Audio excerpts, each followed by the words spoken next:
This week, the leaves are like flowers, but the trees are losing them because it's fall. We're losing our egos if we dare to give them up.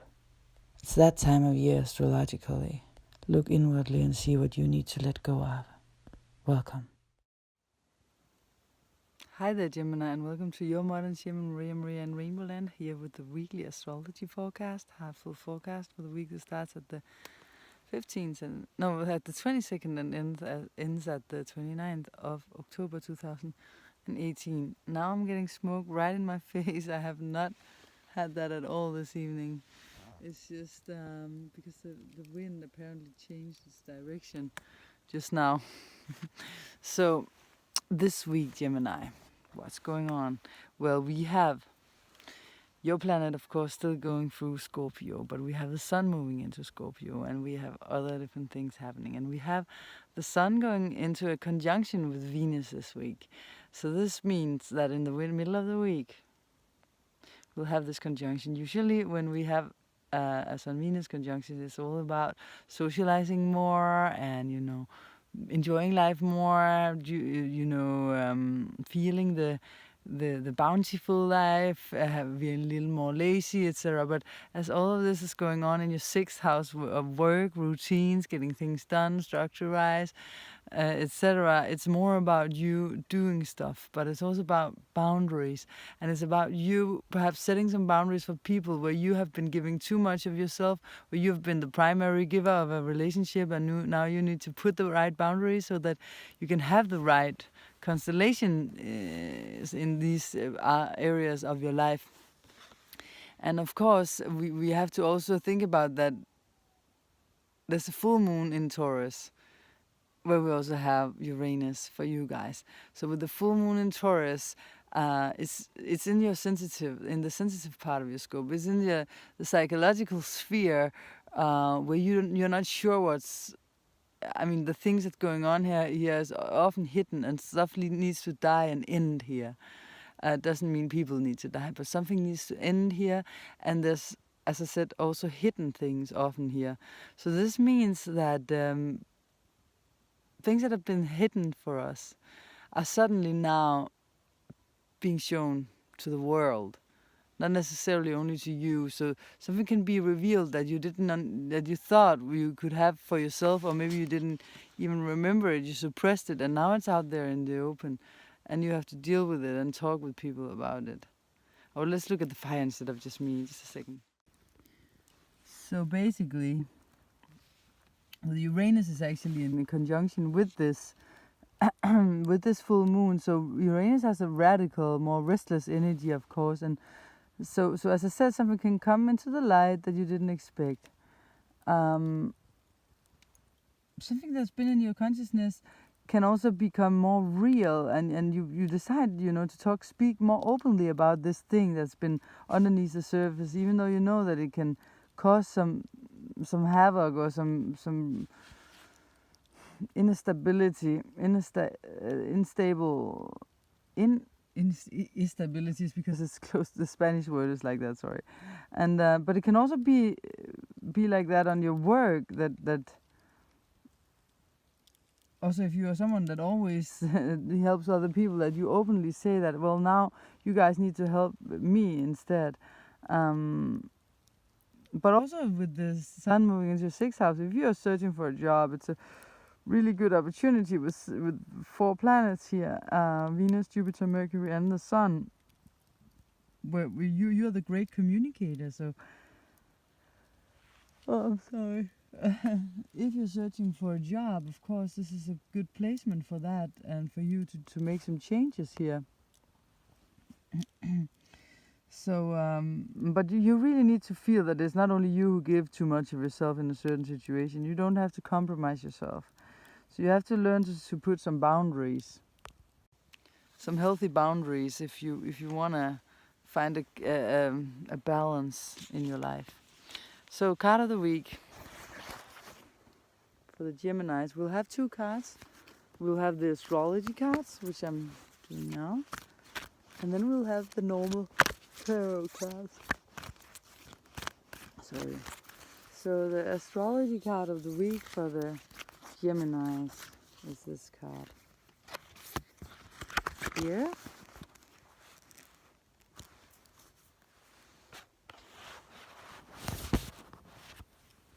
Oh. It's life's desires. No, I mean life steps. South node, it says. Well, it's the south node. What the south node is, in this case, is in your 9th house of Aquarius. And actually, it's here. The south node is about our past. It's about where we used to go, but where we don't need to go no longer. So it can be the temptations of you, of wanting to escape and want freedom and break free, where you're actually not supposed to do it, but take more responsibility. Because the south node is in your 9th house. We shouldn't go towards the south node. And in the 9th house,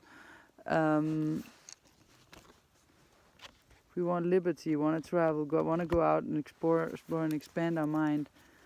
So it's probably there could be some situation in your life where you need to take more responsibility instead of wanting to escape. It can also be Mars here, wanting you to push forward and get your freedom.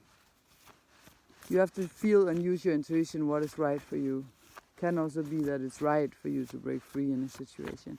Card of the week, tarot card of the week for the Geminis is something's ending. It's the World card. On a big level for you. You need to let go of something that's ending in your life. A period, a phase, this thing that's been... This is your 12th house. This is the full moon in your 12th house. In Taurus. Something is ending in your life. Something is over. It's you letting go of that and finalizing it and really achieving something from it. So don't panic. Instead, take the lessons and the love from the situation. And trust that this was meant to go away. We never ever really lose love. And no one leaves that are not supposed to leave. So trust the process. And don't follow trends, follow your heart. Thanks for watching. Remember to share, like, and comment if you want to. And the last thing I'll show you is the moon. I don't know if you can see her, because she's just went behind some trees over there. Maybe you can see the tree at least. Or maybe not. Only the wheelbarrow. See you next week. Collective report.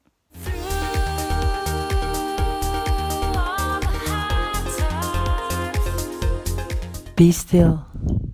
Quiet your mind. We are now at the collective report. We're traveling through nature. And the first message here is: be still and quiet your mind and your life. This is more important than anything else that I say in any report. Be so still that you can touch your heart and hear your heart beat. Tick, tick, tick. Without this, all of these reports that I do, or that you hear, are so very unimportant. Because if you're never still, if you never quiet your mind and hear the heart speak, then your ego is running the train. And you'll be driving around in circles. If you want to get off the train and come to another level, time is up now to find your way into silence and stillness. And believe in that you dare let go of your ego and hear and listen to the needs of your higher self. Do you dare to become a servant for something bigger than the ego? Something as a part of you already know the road towards?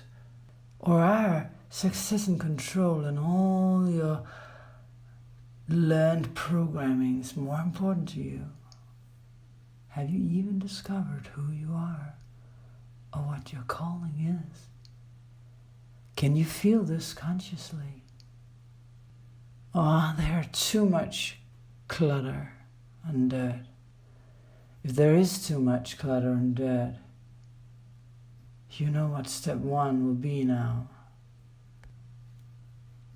To try to don't identify yourself with the noisy voices inside a certain place, which is overruling anything good anyways.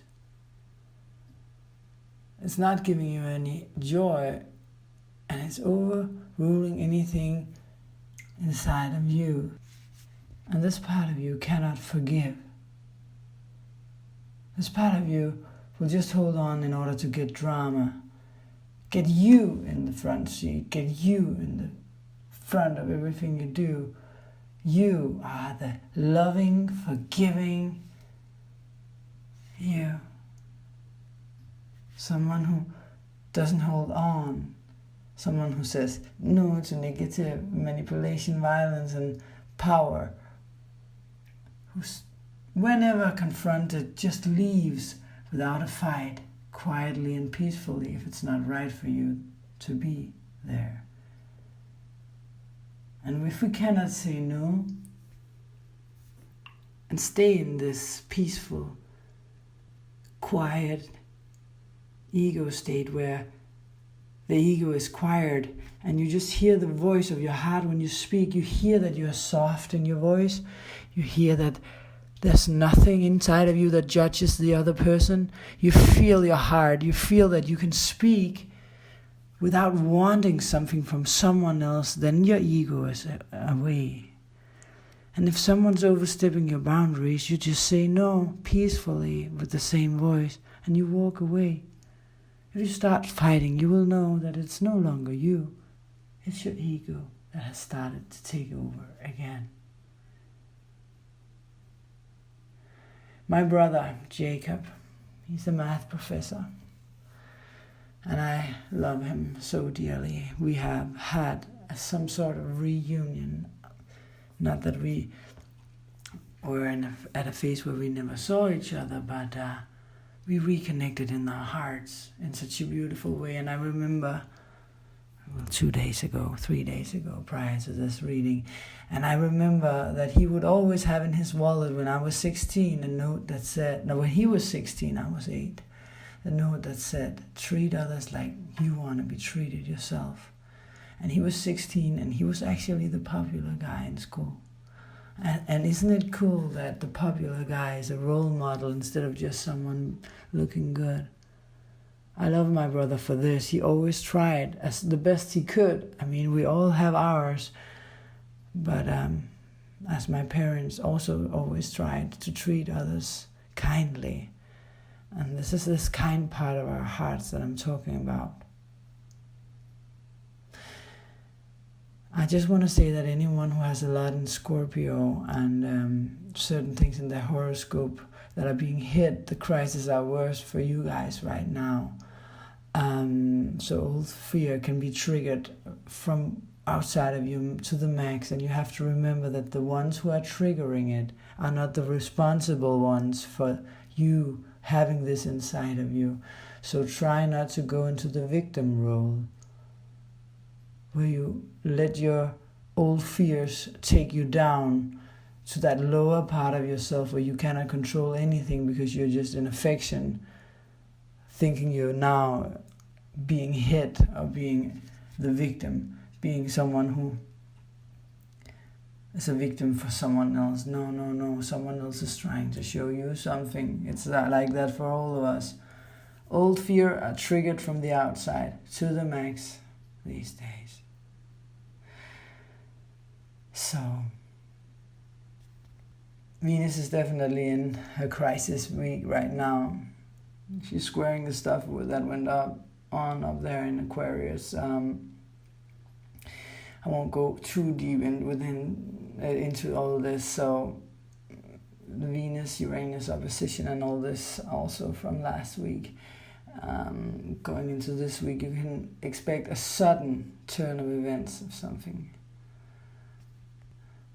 The moon will go through Aries, Taurus, and Gemini. So the moon will start off trying to start new stuff up with energy and a lot of, let's do this, oomph and fire and maybe also selfishness, but it will square the things up there in the 10th house, so there will be some confrontations with authority figures and some letting go during the first part of the week. Moves into Taurus, crosses over Uranus, and is in opposition to all the things in Scorpio. This means that we will definitely feel tense and increased tension around the things we're working with right now as we move into the middle part of the week.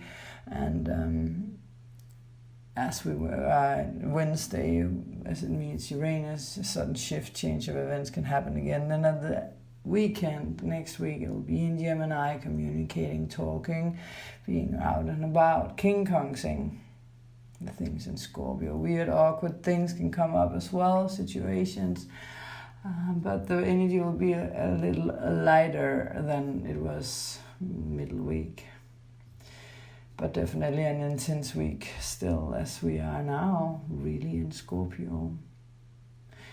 So with the sun as well. So there's different change of directions with Venus in this Venus retrograde phase that I've mentioned many times, which is 40 days and nights until the 15th of November, and then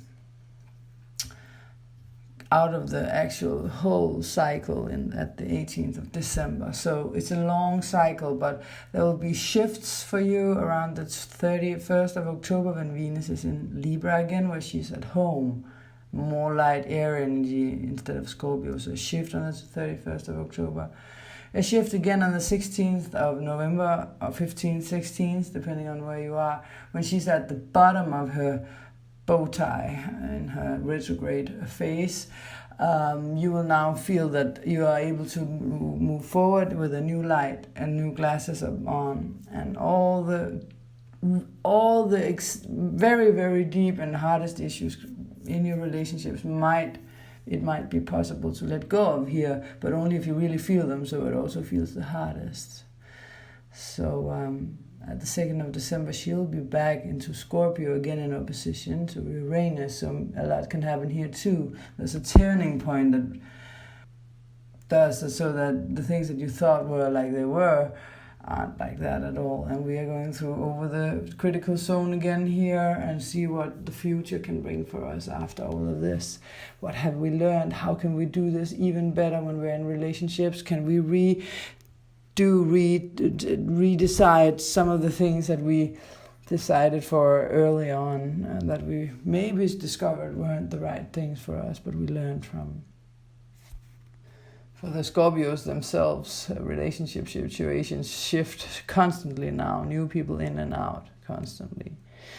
So there's a full moon this week, as I said, so it's going to be a very intense week. Venus opposition to Uranus, something really strong, some really strong intensity comes in, and the nodes are squaring Uranus, as we talked about. That is really intense in this Grand Cross. So money and intensity and sexuality are the things that's going on in Scorpio. So other people's money, your money, what do we do with money? Money we share with other people, sexually reshaping, redoing, reformulating things in regards to these things. With Venus retrograde here and Jupiter, Mercury is here, Sun is here. So it's all about relationships on a deep level, also the relationship to ourselves. So all water signs are endings, and the first 6 signs in the zodiac are personal signs. They are all about me, I am, I have, I think, I feel, etc. And the next 6 are the impersonal signs. And we have entered a month ago the impersonal signs, where it's about us and the other people in different levels. So usually something new starts in Aries, and Aries is the unconscious energy, sign number 1. And the actions through Taurus and Gemini and Cancers are unconscious about what it's doing, and it ends, this unconscious doing and moving about, etc., is ending in Cancer, in the water sign of Cancer, the 4th sign. So we go through fire, earth, air, water. So we start with the fire in Aries, we go into the earth energy, calm down, feeling can be heavy in Taurus. Then we go to the air energy, talk about lightness, skirting over the surface in Gemini. And then a little bit heavy with water. It's always heavy because it seeks towards the ground, right? And dies is flushed away with the water in Cancer. That was the unconscious energy and actions. And then we'll have a self-conscious period with Leo, where it starts again with fire, and then ideas, and going into Virgo, where it's earth energy, grounding them, manifesting, materializing the ideas there. And then the self-consciousness moves into Libra and develops in regards to relationships, and then into water again. Libra was also air, talk, being about in a lighter thing, and then going into Scorpio, into water signs, where we are now killing the self-consciousness, because we are now in the transpersonal signs and the transpersonal cycle when it starts in Sagittarius, but we have to kill it first in Scorpio. It's a cycle, and this is how we learn and grow on a spiritual and personal level through the zodiac. So everything, Jupiter, Sun, Venus and Mercury are in the Scorpio, so it's the death of our self-consciousness, and it's really spiritual, mega spiritual, a really mega big spiritual opportunity to ascend, of course. Ascension time, spiritual people, light workers. Let go of your ego now, and your hurt and your wounds and your blaming others. It's your past you're letting go of. Don't kill the messengers, please. All of our challenges here as spiritual beings are often our ego, that often are more here in the self-conscious and unconscious part of the first 6 signs. But now we have the chance to really move. So even though we have a higher self, and even though we have souls in this whole story, and we are beings, souls in bodies here that usually are just infinite beings in contact with everything, with God or whatever, and then we are also incarnated in this body, in this incarnation, life after life. And in this body we have an ego that loves drama, and this ego is making the big show, which does that we are effing around in our minds, and we cannot find this moderation and relaxations, because desires, wants, and I want more and bigger, new and better, drama, attention. It's the ego. So that it doesn't have to be removed, it'll just be more and more noisy as you try to get silence. So when you start meditating, trying to get into your silence I talked about in the beginning, you have to know that the ego will be louder. Don't be fooled by it. Stop being the victim of your ego, of other people feeling like it. See that you create your reality. Okay, there's a reason why people do towards you what they do. Find out why. It's because you're not in your heart. It always is because you're not in your trust position of the heart. Yeah, well, it's because Peter was also always a jerk, so of course I cannot trust him. No, but if you really cannot trust Peter, why are you with 3 Peter? Did you give him a chance of being trusted with all of your heart and love? What did you contribute with? Did you dare to walk away from him and treat yourself with that love and respect that you want from others? Because that's what you have to do if you want love and respect. Well, so physically and emotional drama is what the ego wants, and pleasure. So the brain that won't stop thinking is Mercury, rational thoughts. But in Scorpio, Mercury cannot be rational. He will feel the intensity. Usually he wants to say that, if I do this and this, then that and that happens. But here he doesn't have control. But he can see with his heart and his feelings if he dares to. So try to use him to investigate, be the detective, as I said last week. So, well, the ego comes up in Leo, and then we have to go to Virgo to get the control of the whole thing. So, Venus is reviewing our connections also to the body. Venus, and actually Venus is the earthly love, but we also have a more spiritual love with Neptune, and Neptune is the higher octave of Venus. So when Venus goes direct, you'll be coming into a beautiful trine with Neptune. Well, it will still be a while. Jupiter is going through Scorpio, and he will come into grand trine with Chiron. So there will be beautiful, higher spiritual love waiting for us after this ascension process. Don't hold your breath, but know deep inside your heart that everything will be solved and healed if you dare to let go of your need to control. In Scorpio, we're dealing with issues like loss, betrayal, abandonment, neglect, and abuse, forces beyond our controls, from our partners, ourselves, and our impulses, instincts, and a power through merging with other people and uniting on a deep level. This is connection. The deepest connections is in Scorpio with sexual drive, sexual power and force. And yeah, you know, society is ruled by this these days, this force, because it's beyond, it's like the stimulus, like alcohol, drugs, and sex has become a drug, and it's just so accepted because everyone does it, then it's okay. It's like also okay, also like in Denmark, people drink a lot.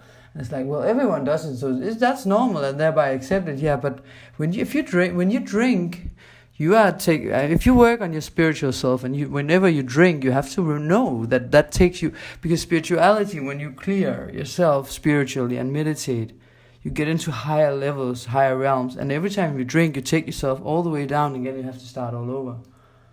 And the same thing with sexual stimulants, wanting more. You're just feeding the ego, right?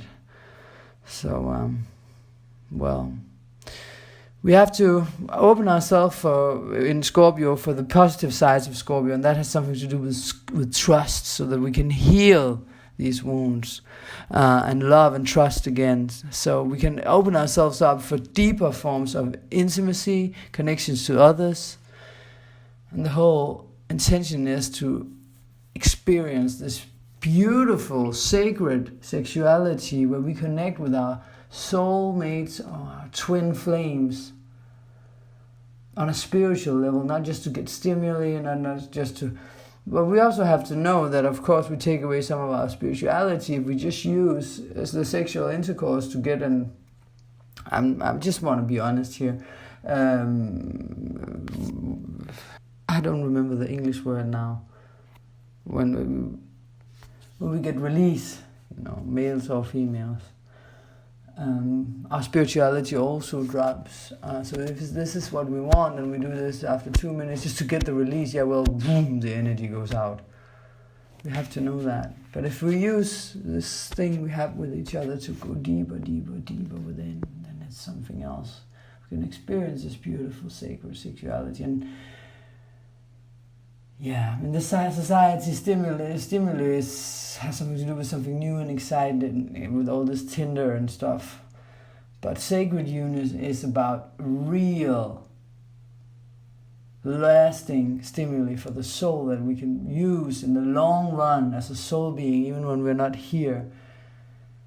It's when we can reach deeper in, when we are together with our partner instead. But how do we do it? Well, exploring spirituality between us and reach new and fresh layers inside of ourselves, instead of always seeking outwards, as the whole of society is trying to make us. Like this new times relationships, spiritual relationship will be that we will stay together, and more twin flames will incarnate at the same time to rise up the vibrational level here on the planet. And it's our responsibility to go deeper in as conscious light workers, instead of fearing into new relationships, unless it's supposed to happen, of course. But when we know we found the right person, then use the hard times to instead take responsibility for ourselves, help each other through the hard times. help each other when the ego comes out. Instead of just always saying, okay, you're not good enough, I don't want you, you have too many errors, then help the soul, goddammit, instead of just escaping and putting more fear into the person. Try to help, and you'll get it back. We get what we give. It's the whole deal. Yeah. So soon enough we'll have Jupiter and Saturn and expand our consciousness, have fun, explore life on another level. So where do you get your physical and emotional pleasure from? Last thing today, it was a long report, is that if we really want to love, we have to let go of the hurt ego and forgive. The more you feed your ego, the more hurt you will get. The more you feed your ego, the louder it shouts. And when it wants this and that in supermarket, and you just give it to it, it will just shout louder. And that's why it's good to meditate and find soul peace and find out what you actually came here to do on a soul level. What is your purpose? If you can't pinpoint it mentally, then go into your heart and feel every day when you walk around, am I doing something that makes my heart happy? It can just be that you start smiling to other people and spreading love and joy just like that. It's a simple thing. We don't all have to become like this big, great thing. It's just a society that says that. Find your path. Maybe your soul purpose is just to put smiles into this world. Don't follow trends, follow your heart. See you next week. Thank you. Namaste.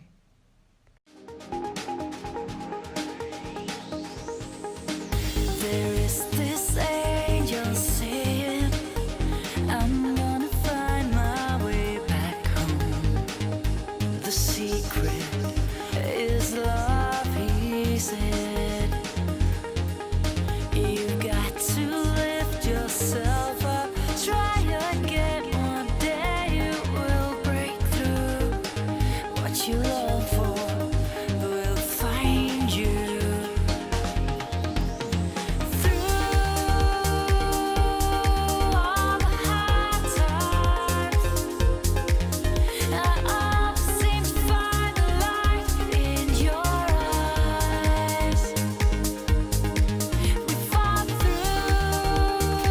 Don't follow trends, follow your heart.